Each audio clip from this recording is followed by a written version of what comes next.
Hi, I'm Mike from 1A Auto. We've been selling auto parts for over 30 years.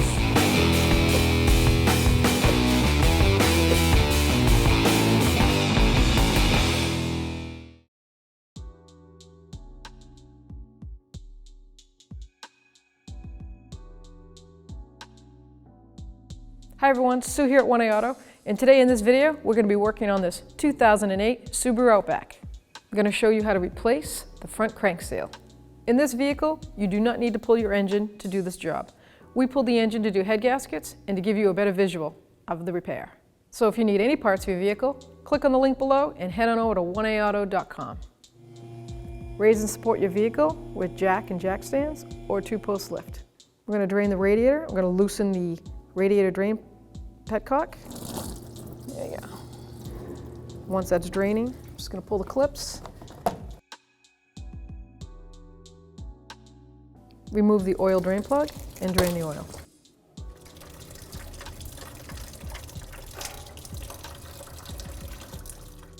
Now I'm going to spray all the exhaust studs and nuts that need to come down from the crossmember pipe, so they'll be loose enough so no breakage will occur. Remove the battery hold down.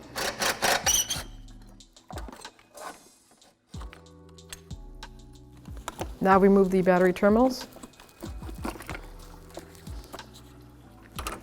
And remove the battery. Now you can remove your airbox.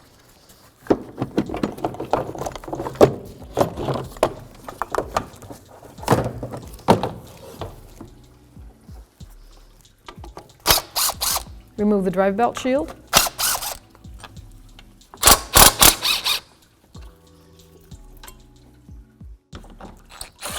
Loosen the hose clamps and remove the upper radiator hose.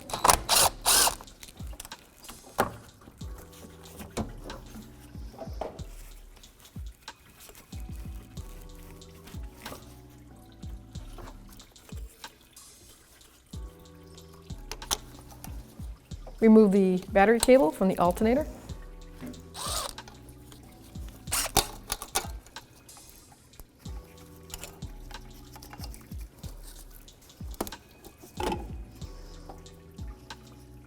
And I like to put the nut back on so I don't lose it.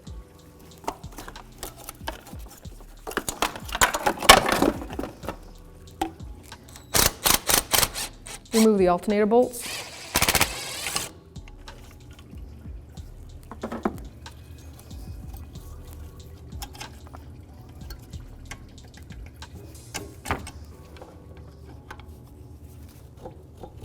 There we go. Remove the alternator. You might need a pry bar to help you out.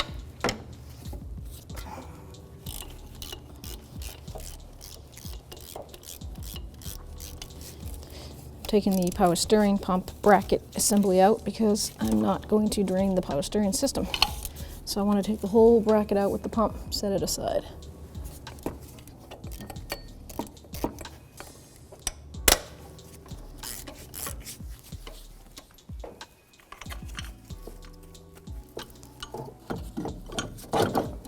Now I'm going to loosen the AC tensioner belt pulley so I can remove the AC belt.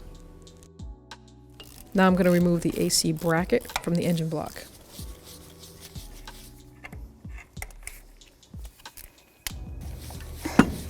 So what I like to do when I pull an engine, I start in one section and I work myself around. So I took the battery out first just for 100% protection. I knew that I'm not going to use an AC machine on the AC, so I'm not going to recycle the Freon. So I left it intact, put my compressor up over here, and the same with the power steering. I didn't want to make a mess. So on Subarus, it's pretty easy. Just leave the pump and the hoses connected, put it up over there. So now I disconnected my fuel lines, my brake booster line. I've got the starter over here, a couple of heater hoses. I'm still draining the coolant, so I won't do the heater hoses, but I'm going to work my way over there and work that way over, basically. Then we'll lift the vehicle up and I'll work from down below. So this is the return line to the gas tank. So you have your fuel feed and fuel return line. Set those up there. So on this side, you'll find a lot of your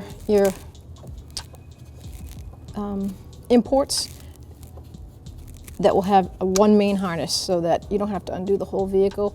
You just unplug the main harness here. That's a push down on that. Pull that gray tab down and the whole harness comes disconnected. But we're stuck on this, so I've got to take this tab out, take this bracket out so I can get the harness to move. So this harness stays with the engine and that stays in the vehicle. Disconnect the O2 sensors because the O2 sensors are going to be staying in the front pipe. So that's going to come down from below. So I'm going to disconnect the O2 sensors up here now so that when the vehicle's lifted up, I don't have to struggle with it. There we go. There we go.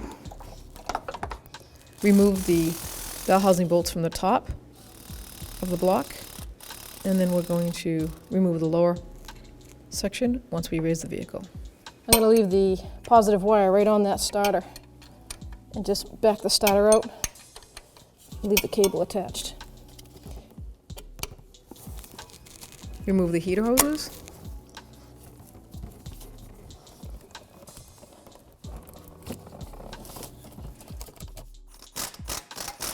Remove the front exhaust cross pipe fasteners.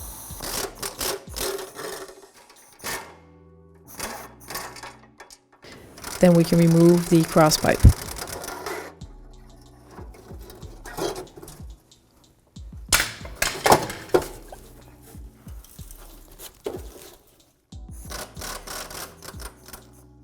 Some motor mount, nut and washer, one on both sides. And there's a washer, 14mm. And I'll take all the bell housing bolts out, the starter bolt on the bottom out, and access the torque converter nuts, and then pull the engine. Just so you know, these studs down here will be the only real headache you'll ever have on these. I'm pulling an engine on a Subaru, that's the only nightmare.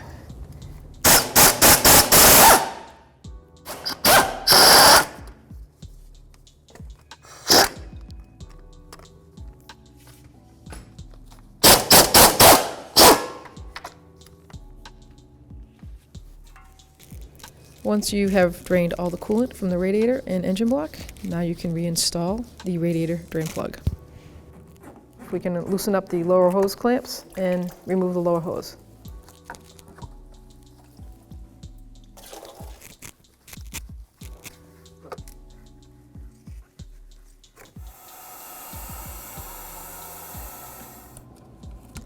I have to take the throttle body off to access the torque converter little port. There's a rubber boot there, so we can take the torque converter nuts off the transmission torque converter.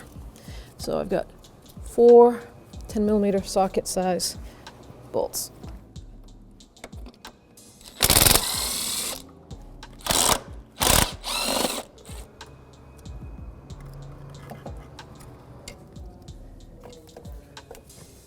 So there's the plastic boot.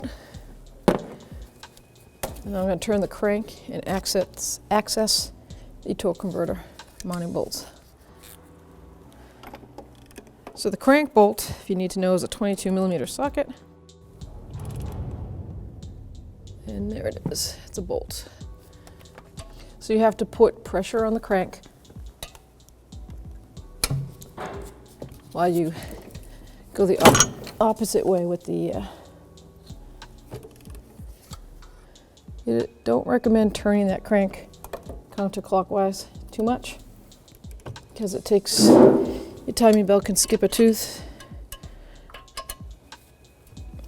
So there we go.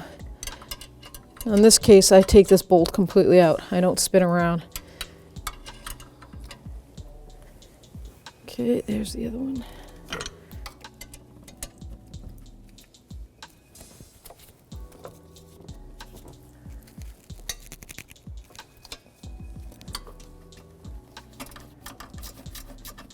So I have to take the AC compressor off because the lovely AC bracket, here's the hook for lifting the engine. So easy thing is now that the bracket's out, I can get the compressor out a lot easier anyways.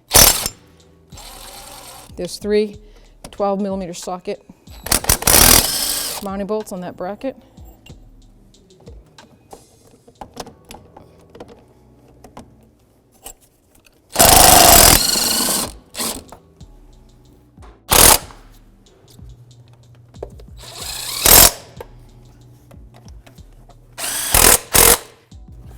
So I'm going to take the coolant fans out. Should take all of 10 minutes, if that. I'd rather have it out now than lifting the engine up and say, oh, those need to come out. So that's how you get rid of the overflow tank.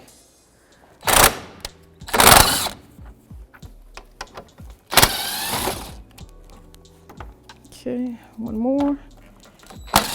Then we'll just disconnect the electrical part of the fans and pull them out. It's down below here, just like everything. Clip.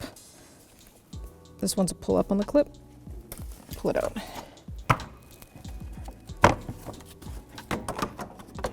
There we go.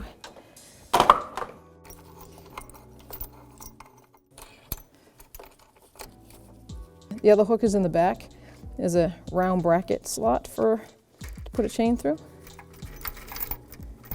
Now we got the setup. We're going to get the engine hoist.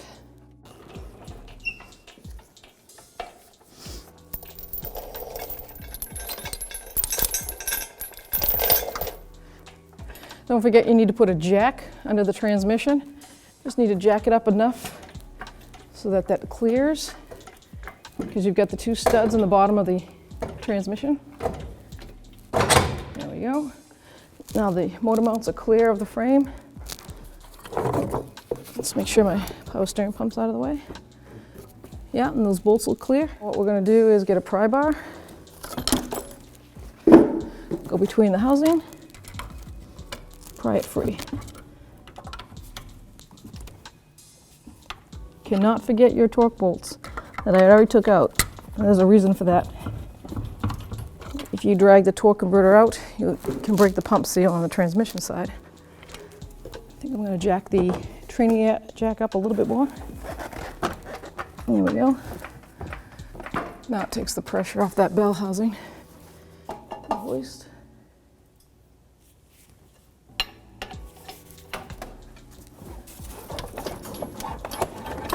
And then you have it. You want to see the stud? These are the 2 studs I was talking about down below. That's the other reason for the floor jack. You've got to bring the transmission up so that the motor mount bolts clear the cross member. I gotta take the hood prop bracket off. It's no big deal, 10mm socket. I'll just turn it. Now you can take a second, look in the back of your engine, confirm there's no hoses, no cables, no wires. We're ready to go.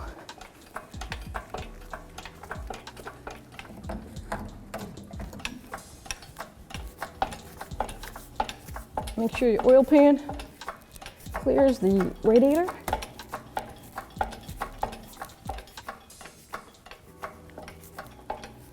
And then you slide her out.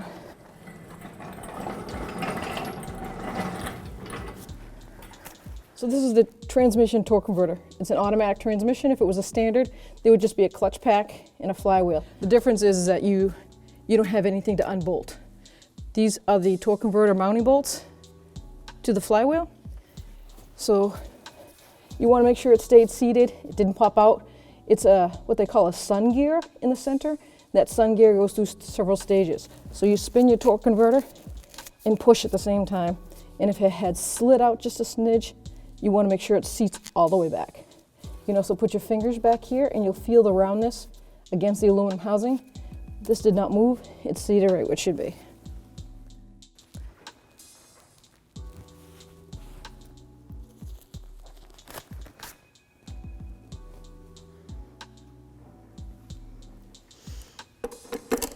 Take the end timing cover off, 10mm socket.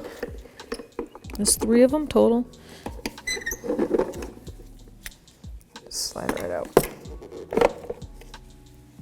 I'm going to take this bracket back off, the AC bracket. It's a 14mm socket. And that way I can get the pulley out of the way, then the harmonic balancer, and put the timing belt on top dead center.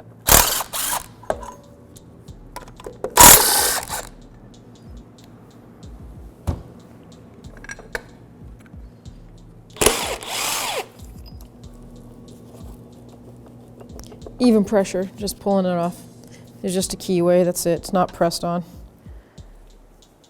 I'm going to need the crank bolt, so I'm going to put that back in. Put the harmonic balancer aside. Good examination of a harmonic balancer. Let's get the dirt out of there. See the rubber damper in here? Many a times I've seen that rubber damper cracked or shifted. Not really mostly on Subarus, but there's quite a few cars out there and they know who they are. If you have an engine shake or the car doesn't feel right on acceleration, so a lot of people overlook the harmonic balancer and this rubber breaks inside and it's a big problem. I'm just going to take the cover off now, 10mm socket on all the bolts going around.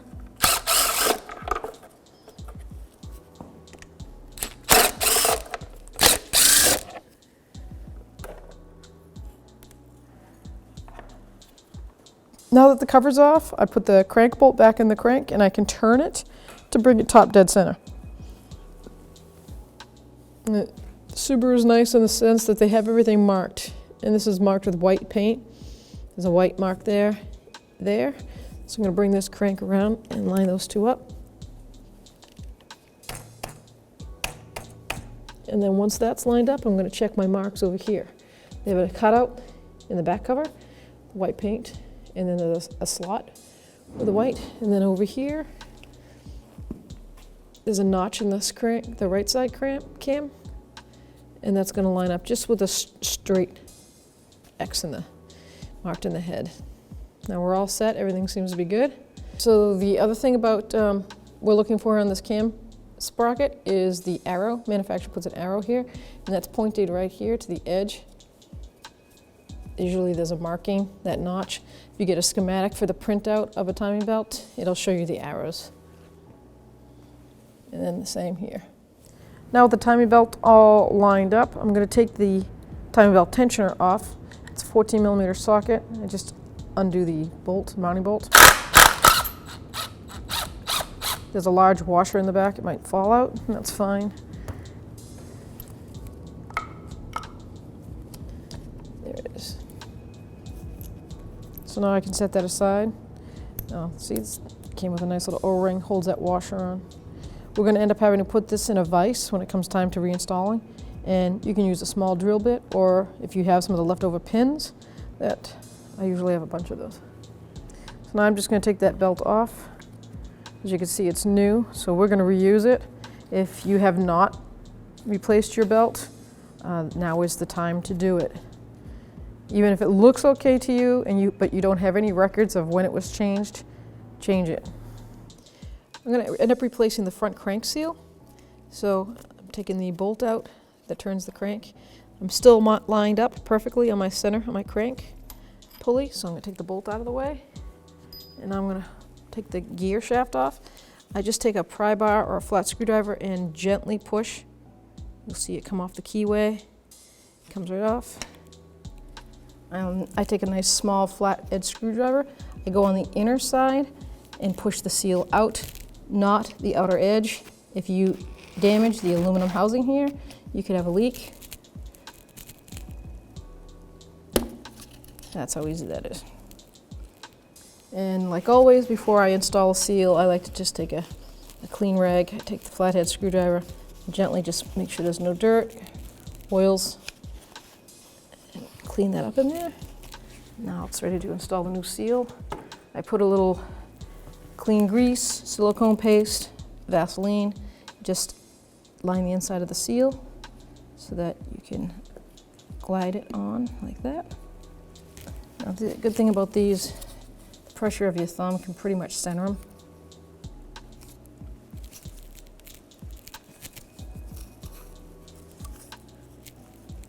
Now I can tap it on the rest of the way. I use a nice clean small brass punch on the outer edge. They do make tools for this. You can probably build one, a little piece of PVC and a bolt, and use the crank bolt to pull it in.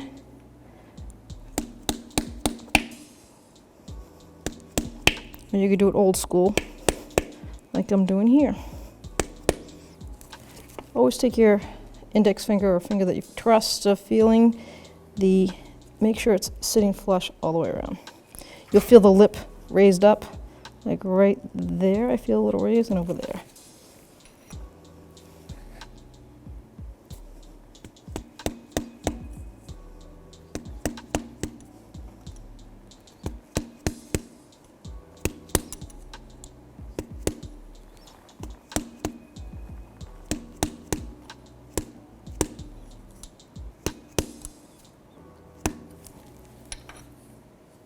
Perfect. I don't know, I'm going to get some of this stuff off. I don't know exactly what that was. Now I can install the sprocket.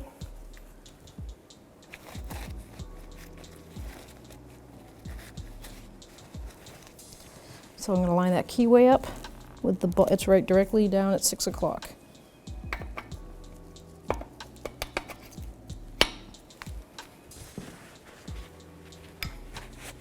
I'm going to put my crank bolt back on, because when I install the timing belt, I might need to turn that. This is the timing belt hydraulic tensioner. So we have to push the hydraulic piston down, and you have a hole in the head of the piston, the arm, and a hole here and a hole in the back. So I'm going to use a drill bit that fits and put it all the way through into the back to hold it in place while we install it. So I'm going to decompress it in a vise.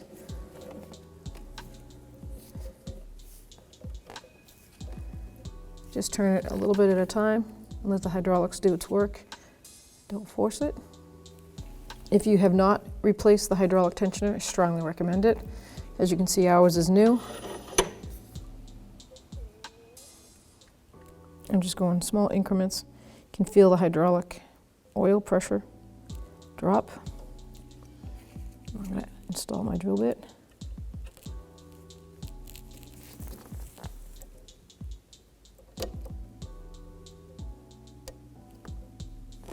Perfect. Before I install the timing belt, this pulley has to come off. It's the last pulley to go on. Once the belt is rooted, then we put this on and pull the pin on the hydraulic tensioner. So we'll take this one off, and we're going to install the hydraulic tensioner one that we already compressed the hydraulic pin. The torque specs on this bolt is 28.8 foot-pounds. It's a 14mm socket. Let's torque that down. Even with it torqued, we'll have the freedom of the movement.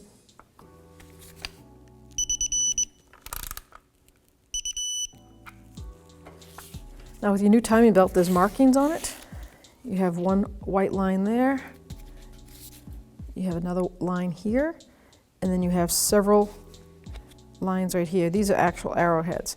So I'm going to spin this around because we want the arrowheads to go in the direction of the belt when it's running. This is going to be marked up with your point on your crank mark. So we're going to install that right there. Line that up. Bring the belt down under the hydraulic pulley. Down under that idler pulley. Now both of these should line up with the marks on the cams, sprockets. As they do, we're going to bring this around over that idler. Now we're going to install it on the grooved idler.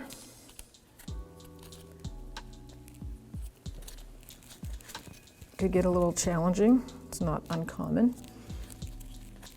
Sometimes what I will end up doing when I do timing belts, see the slap I have here? It's pretty tense, taut, shall I say, over here.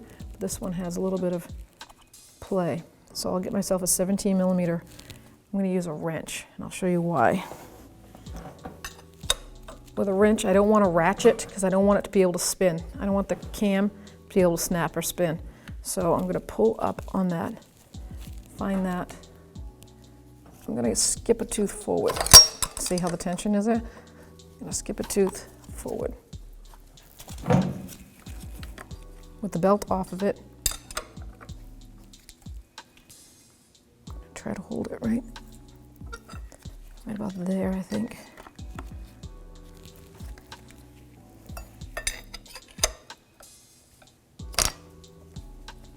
It's right in between the spring load.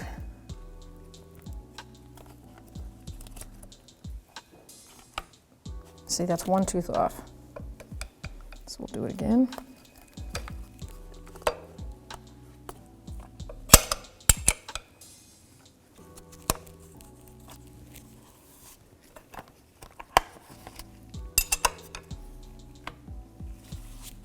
There we go.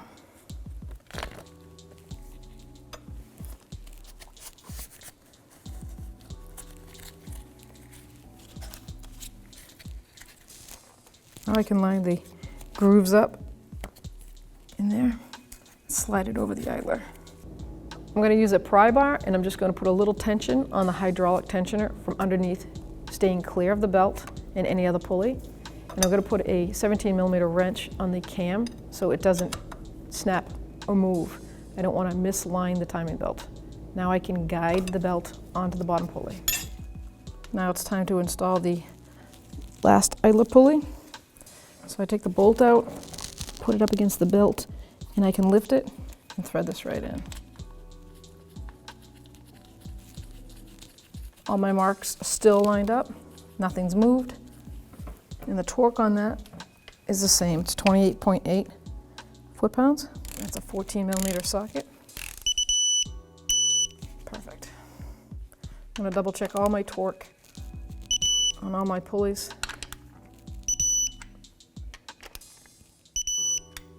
Now with a pair of locking pliers, I'm going to grasp onto my drill bit and pull it out. Now that hydraulic tension, it's got the proper tension on this belt. One last step before you put your cover on, you always want to take a socket and ratchet and hand turn everything around and make sure everything feels good, no belt slippage.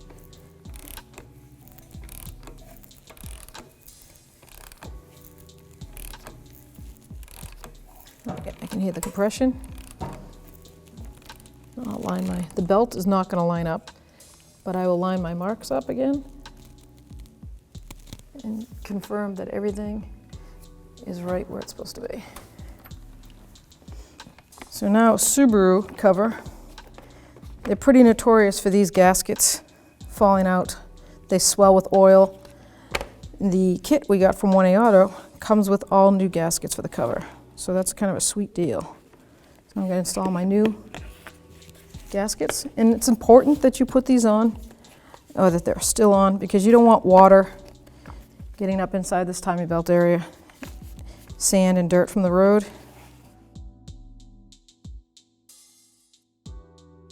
Now with all the new gaskets on, I'm going to install the outside timing belt cover. Make sure they're all flush.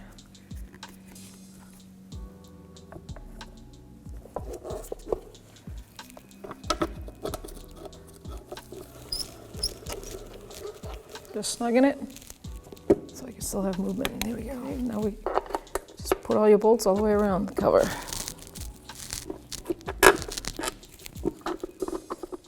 On the bottom here, there's one bolt that is just a regular bolt. It doesn't have the extended sleeve like the rest of them. That goes in right there, so you'll see it. I'm just going to snug them all.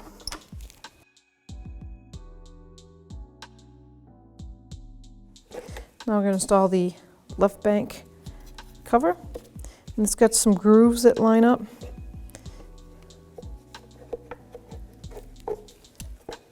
They snap right in.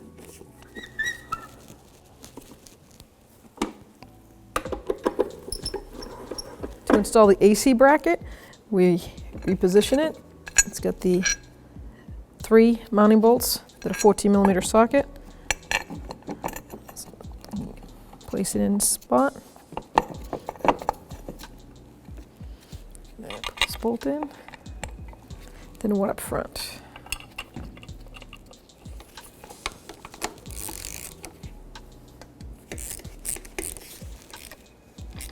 Okay, now I can really tighten it.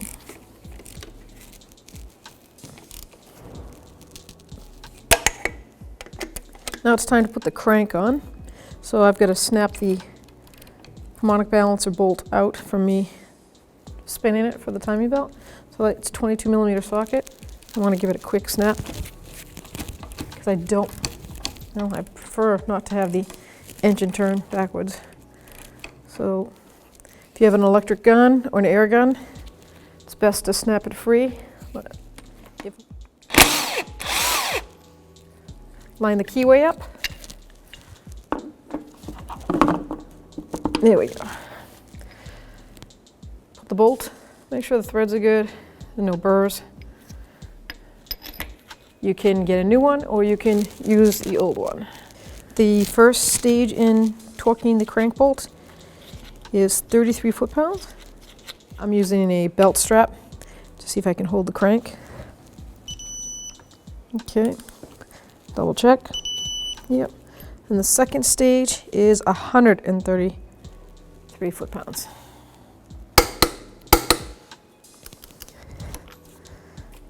And there you have it.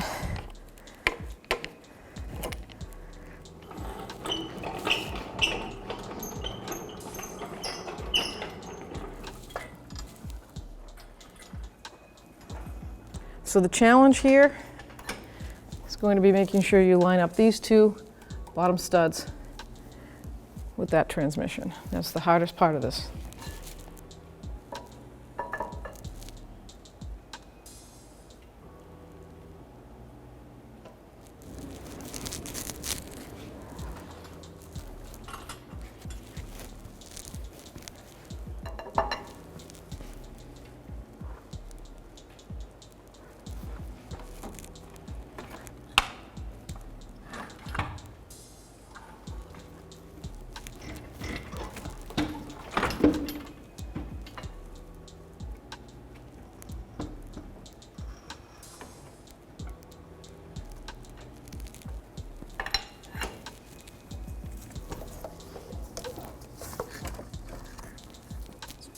Checking to see how much further I got. So the good thing, the Subaru engine is pretty lightweight. So I do have a jack, don't forget, under the transmission. So I'm going to try to line this up.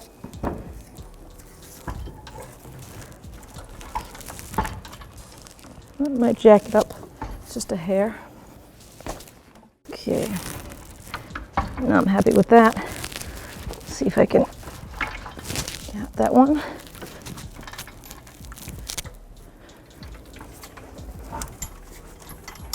There we go. Might jack it up just a smidge.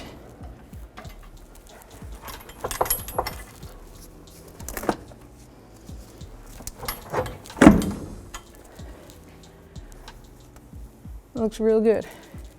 So now I'm going to lower the transmission with the floor jack and lower my crane at the same time.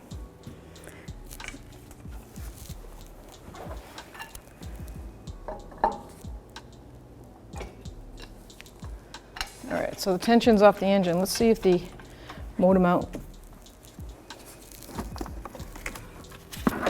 fell into place.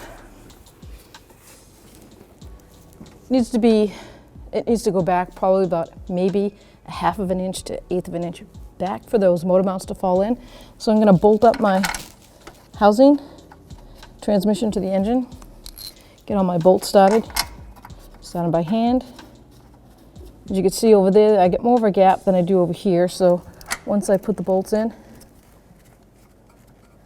I might just fall into place while I'm tightening up. I think I'm going to tighten some of these top bolts. Nothing too crazy. I'm not going to use an air gun, I'm going to use it by hand. See if I can bottom these out.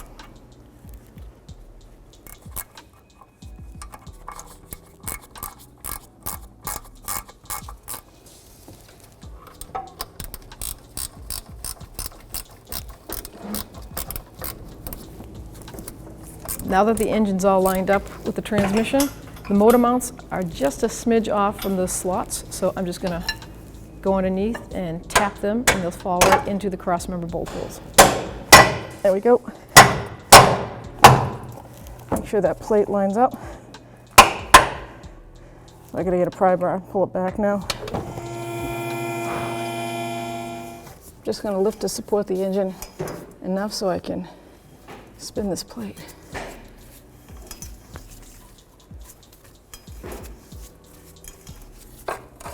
There you go. Now we're in place. I'm gonna hold that and lower this down.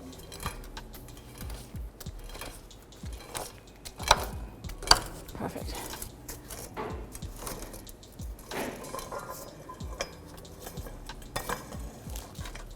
Put the motor mount nuts on.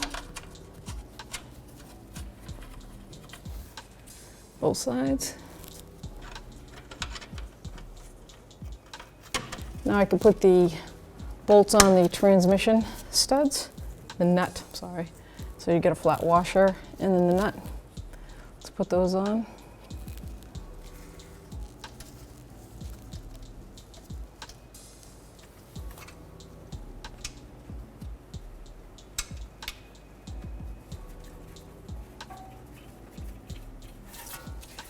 All the other bolts that I started by up on top, they look good. So now I'm just going to get my air gun and tighten up the transmission housing bolts to the engine block.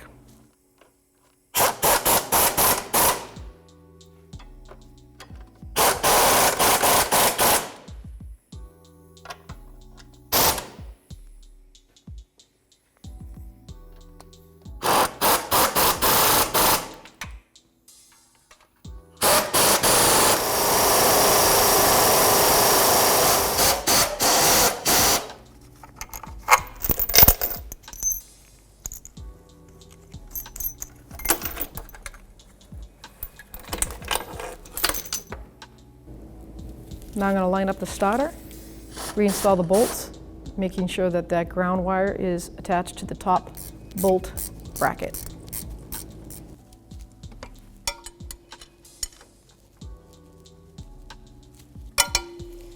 Now we're going to line up the torque converter bolts, mounting bolts. So I've got the flex plate in view, and you have to put a 22mm on the crank, turn your crank clockwise.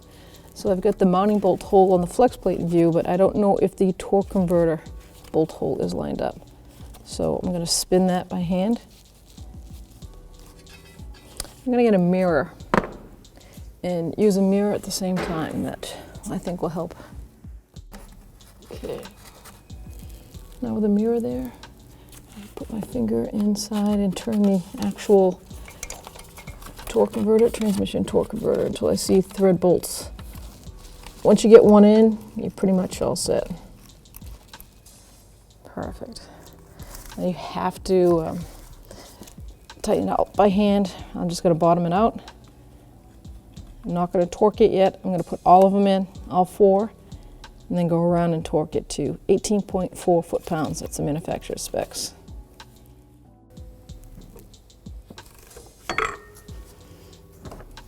Number two.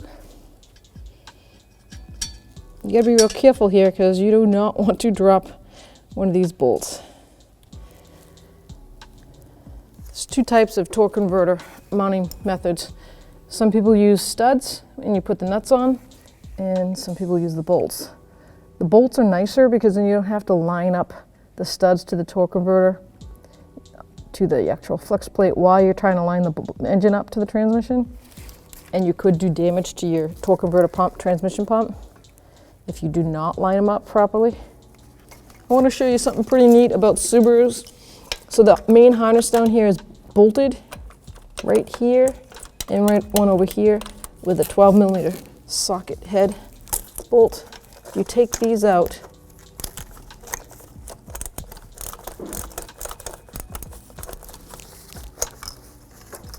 you can get to the torque converter nuts and bolts with an extension right through the middle, the front here of the intake. So If you're a guy with big hands and you're like, I can't get my hand in there, I'll show you a quick way. It would be easier torquing it also because then I'll have more throw with the torque wrench.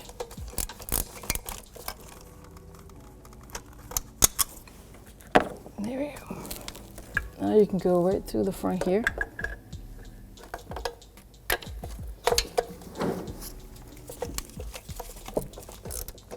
So lift the harness upward and you can get it right out of the way. And now you can bottom these bolts out and you can turn it to the next one.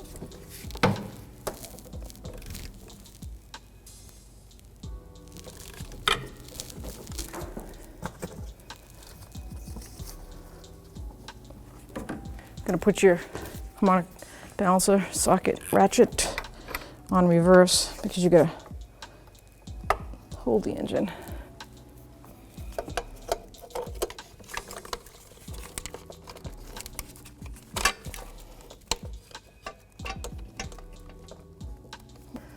.4 foot-pounds.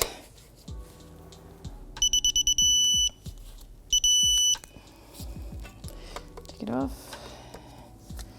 Rotate this until we get to the next one.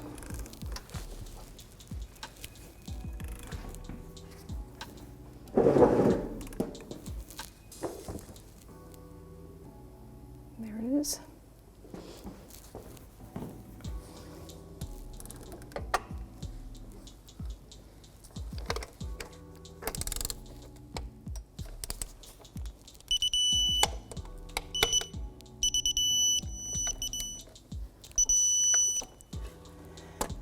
Now for safe precautions, you're going to check all of them again. Go one more time around. So now you can reinstall the access rubber plug boot to the transmission. It snaps right down in there. I'm going to remount the bolts for the wiring harness. So now I'm going to put the throttle body back in. I've got the gasket all lined up with the bolts on the actual throttle body. Pull this harness up.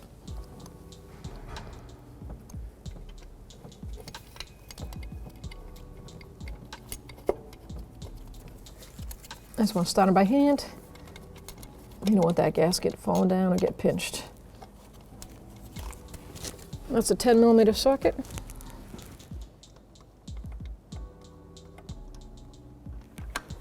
Torque specs for the throttle body is 6 foot-pounds. I do it in a crisscross pattern.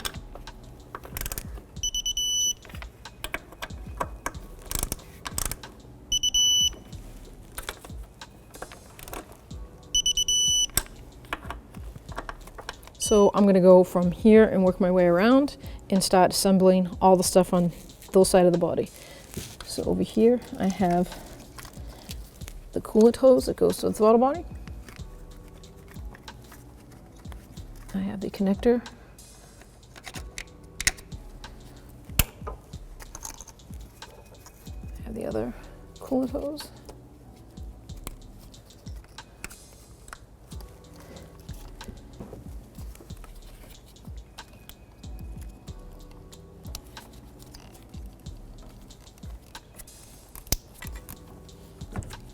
Make sure you put the clamps on.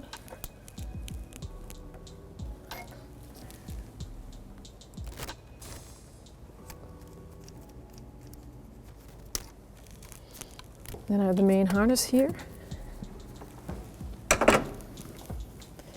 Pop the harness retaining clip up. So you line up the ears on this style, it pops right in. Then you pull down on this handle, it locks down.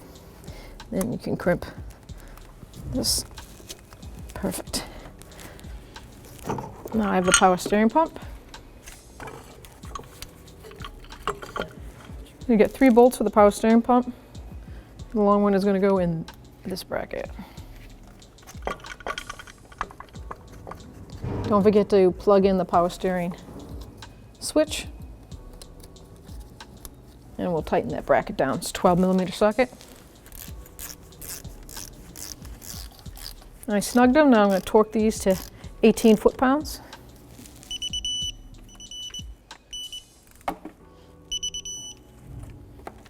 Now I'm going to line up my AC compressor. So I'm going to undo the bracket like I had to begin with to take the AC bracket out, because the bolts are hidden down, mounting bolts, right here. So it saves a lot of time. I'll undo the bracket, take it out, mount it, then install it again. This bracket is where the engine crane attaches, so it has to be installed. That's why it keeps coming in and out. It's a 14mm socket. I don't want that to fall into the radiator, so I'm gonna put that up there. So first thing we're gonna do is put these in, line up the two bottom bolts.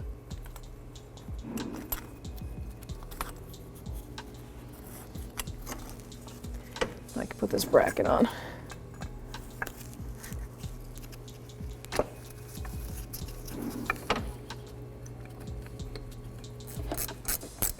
Okay, now I can put the top bracket on.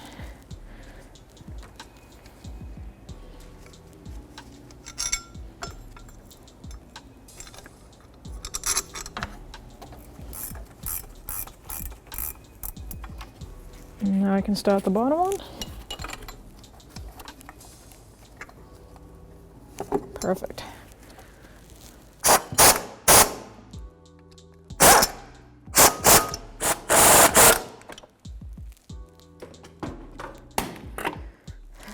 I have all the mounting bolts in place for this AC bracket. It's 14mm. I'm going to tighten them all down. I'm going to torque all these mounting bolts to 23 foot-pounds. Now I'm going to hook up the fuel lines, the fuel return line, and the fuel supply line. This is the fuel return. I'm going to get a pair of pliers and put that on right away.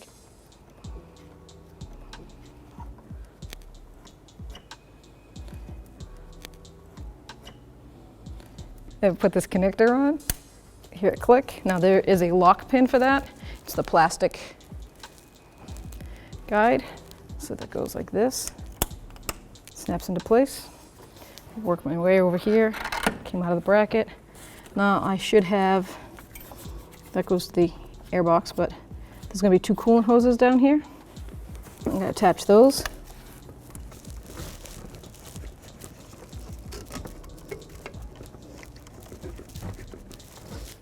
Make sure you just bottom them out. Put your clamps on.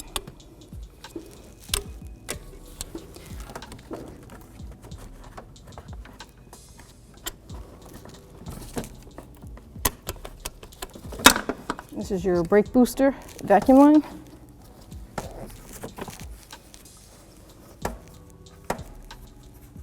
Make sure that's seated all the way in. So now we're going to put the air box in.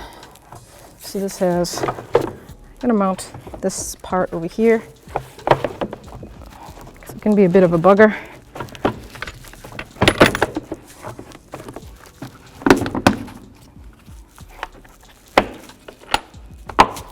Let's make sure it's in on the bottom. Yep. So this has a guide for these two hoses to go right there. And we're gonna make sure that throttle body hose is connected. This line goes there.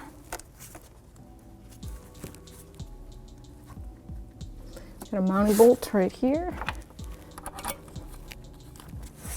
Got another mounting bolt over here. There we go. There is another breather hose on the bottom coming out of the valve cover, going into the air box. Yeah, it's a thumb clamp. Make sure you squeeze it. That clamp on, and then make sure you connect your mass airflow sensor. Snaps into place. 8mm socket or a flathead screwdriver. Make sure that's tight. Then we have two mounting screws, which are 10mm socket.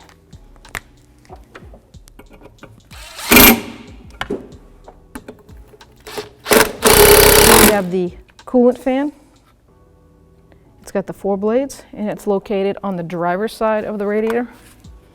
So you got the piton air, 2 marks right there that you're gonna hook up into the down below there on those brackets.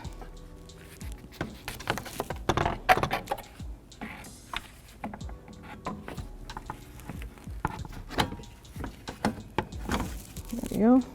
And 2 mounting screws up here. They're just little 6mm bolts with a 10mm head on them. Get those started.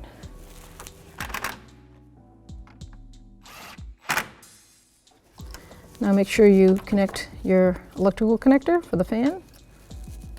It's located down here on the corner. Just trying to line it up with my one hand. Squeeze it together. Down below here you have these plastic guides for the transmission cooler lines. They want you to put those right inside there so that they don't get hit by anything. Now we're going to install the AC fan with the 2 little pitons. We're going to line them up with the mounting bracket down below. So you're going to slide them right down in. Then you're going to get the mounting bolts. They're 6mm bolts with a 10mm head for a socket. And then you're going to hook up the electrical connector, which is located down here in the corner. There we go. And snap it until it clicks. I'm going to put the upper hose on, radiator hose. Okay. I'm just snugging it with this. Do not rank on them with an electric or air gun. Just snugging it down. To install the alternator, you line up this back bolt to that bracket, and as you can see, it's really tight going down. That's because all alternators have this spacer that is movable, but once it's tightened, a lot of people don't realize it moves. It's a floating bracket in there. So the way to do that, to loosen that up, is put it on a hard surface. You got a vise or something, and I like to use a brass punch. And you line that up and hit it with a hammer.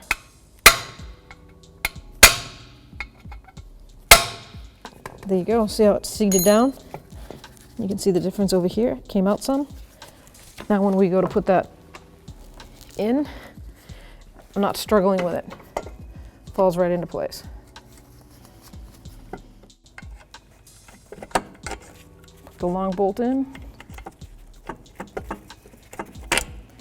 The bolt on that is designed to have a bracket on it, so it lines right up.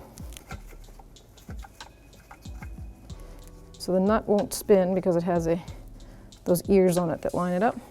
I'm just going to put my hand back there, make sure it starts, and guide it in. So now I can carefully mount my adjustable bolt. I'm not tightening this, I just want to get it snug. Now we have the long adjustable bolt, so that'll go up.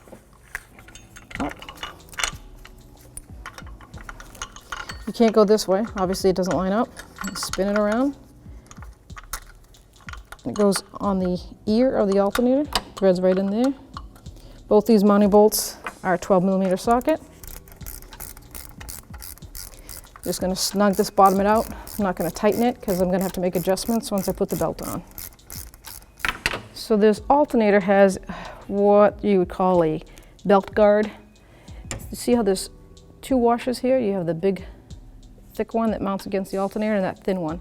I like to put it right in between there. There we go. And that mounts there. I'm not going to completely mount that because I have to see the belt. Snugging it up. Perfect. So you want to make sure that your AC tensioner is adjusted enough so that you can get the belt over the AC pulley. So now harmonic balancer around the AC, and there's the AC pulley. Now you're going to reverse the direction, and you're going to bring that long bolt down on that idler pulley for your AC belt or tensioner pulley. Make sure that all the ribs are lined up. And don't forget that once you tighten that pulley, the mounting bolt for that pulley, that's going to make it tight also. So what I'm doing is while I'm adjusting this, I'm spinning the belt side to side. I'm feeling the tension. And I like it right there. I don't want it too tight, it'll burn out the bearings. So now I take a 12mm socket and I'm going to tighten up the mounting bolt. Install the alternator belt. I'm going to go down over the harmonic balancer, power steering pump, and then over the alternator pulley. I'm going to have to loosen up on the alternator a little bit more.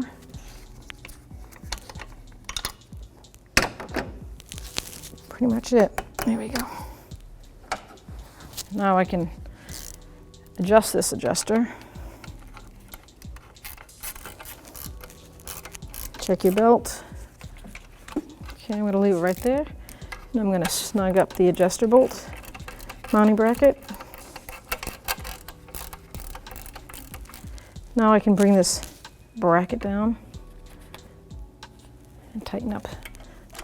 Now you can mount the bolt on the power steering bracket. And then we have this cover that goes here and there, but first we're going to bring the electrical over. I think I'm going to bring this, must route through here. Because there's a connector here for this clamp thing goes around this oil pressure, oil fill. There we go. Like that. Connect the AC compressor. This mounting bracket goes there. Get now we can plug in the internal regulator on the alternator, and we have the alternator nut already available to us because I left it right there. See, I'm not fishing for it. That's why I like to do things like that. And that mounts right there.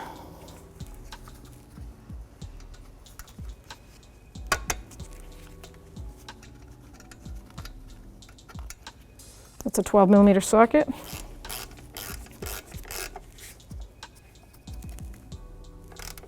You want to make sure you hold onto that harness and just snug it.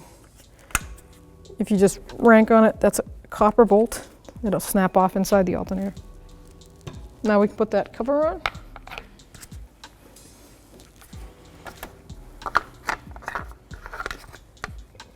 I've got a long bolt and a short bolt. The long bolt will go up here in the bracket because it goes down, it mounts into that belt guide. This is a 10mm socket.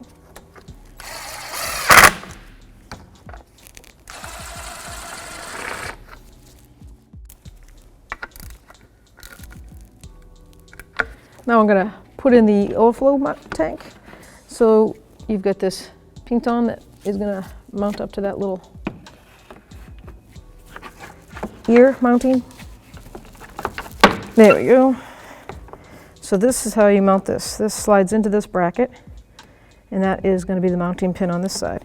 So you slide this in and then push it down, and it's supposed to snap in there. If you have to, get the old manipulation tool,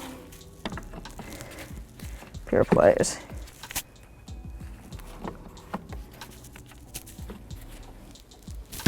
Make sure you connect it to the radiator. Let's mount our breather airbox. This goes on the inside. There we go. So this push pins, they got these rubber bushings. I like to stick with the pins, but you need to take them off the pins and mount them in here first.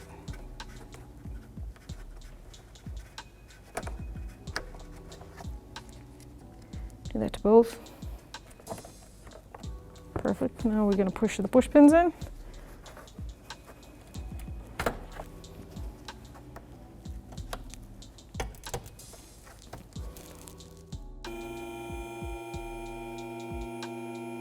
I'm going to mount the low radiator hose. I'm going to put it on the radiator first. Make sure that's seated all the way down. And then I'm going to mount it on the thermostat housing.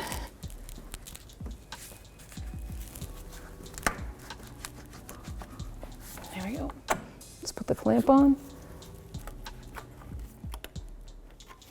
Okay. I'm going to prime the oil filter before I install it, especially where this engine has been completely drained. When it was out, it was on a stand. We'll let that sit for a little bit, and we'll prime it some more. I'm going to put these gaskets up in place.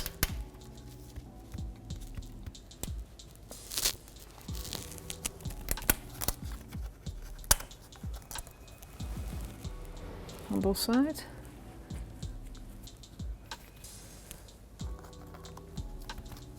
Now that my oil filter is primed, take a bit of clean oil, put it on this gasket, and I'm going to mount it up in there.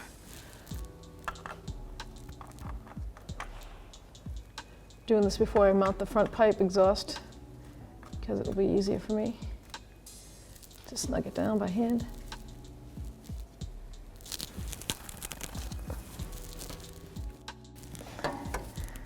Okay, I'm going to line up the studs on the downpipe first so that I can make sure that goes in. There we go. Now that'll slide right up. Put a mounting nut on. I'm just going to flex the flex pipe enough so that I can get the studs to line up.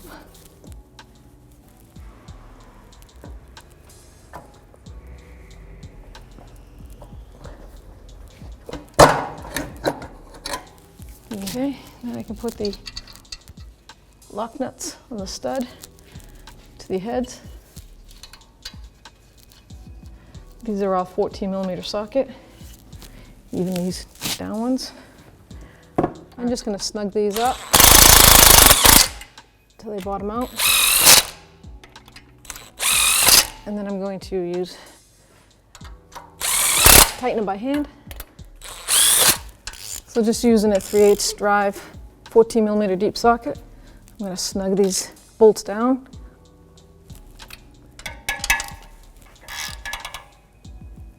The reason I don't use air is because these studs go right into an aluminum head. And I don't want to take that chance.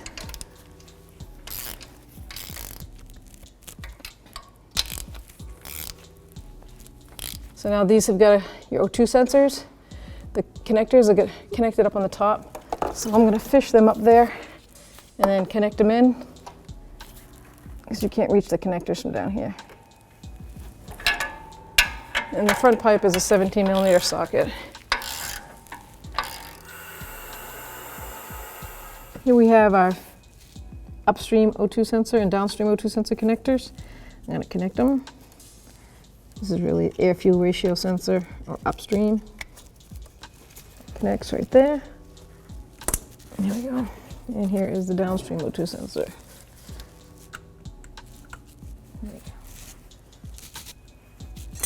Let's install the battery.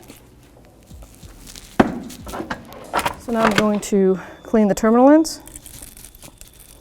This is a battery brush. You can see how it works.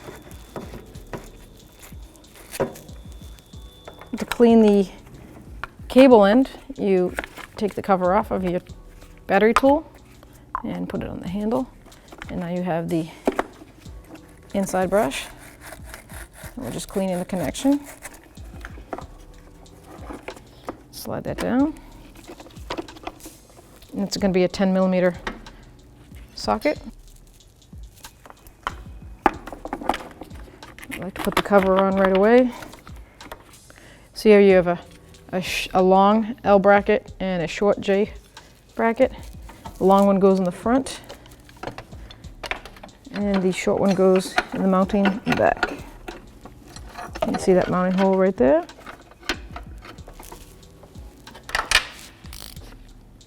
I like to use a deep 10mm socket.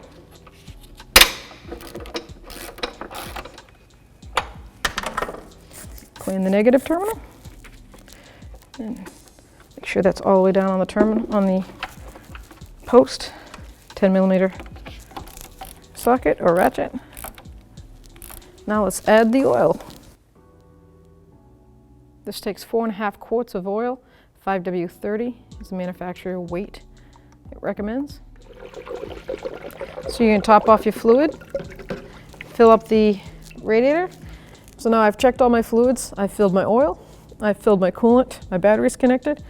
Now I'm ready to start my engine, but because it's a disassemble, I want to pull the fuel injection pump relay or the EFI fuse because I want to crank this over and get the pressure up before it actually starts up.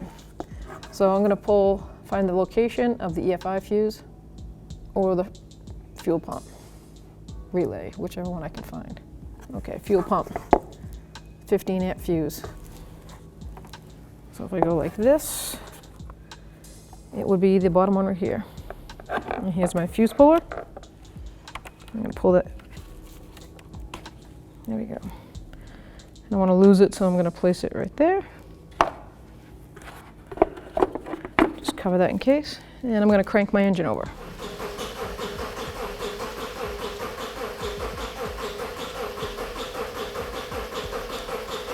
Now I'm going to replace my fuel pump fuse. Put the cover back on and crank it over.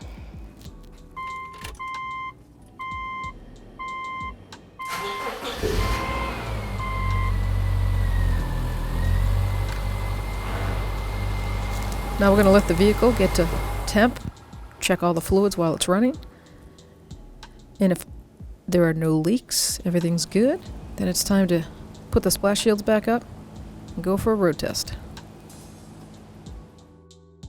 Thanks for watching. Visit us at 1AAuto.com for quality auto parts, fast and free shipping, and the best customer service in the industry.